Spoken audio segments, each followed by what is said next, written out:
काय रे शुभम, काय एवढं टेन्शन मध्ये बसलाय? अरे काय नाही, वय निघून जायलंय, नोकरी काय नाही. इतक्या दिवस झालं स्पर्धा परीक्षा देतोय, सरकारी नोकरी पाहिजे रे मला. अरे ऐक ना शुभम, तू सरकारी नोकरीसाठी प्रयत्न करतोस ना? माझ्या ओळखीचे एक सर आहेत, ते ना पैसे घेऊन सरकारी नोकरी लावून देतात.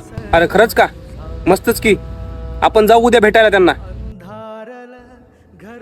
अरे विशू, कसं काय नाही केलंस? सर हे माझा मित्र आहे, मी तुम्हाला मागे बोललो होतो ना. अच्छा, आलं लक्षामध्ये. बघ, नगरपालिकेमध्ये यावेळेस सरकारी नोकरीच्या जागा निघालेल्या आहेत, पण तुला त्यासाठी 5 लाख रुपये मोजावे लागतील. हो सर, चालते. मी 2 ते 3 दिवसामध्ये पैशाची अरेंजमेंट करतो. हा ठीक आहे, चालेल.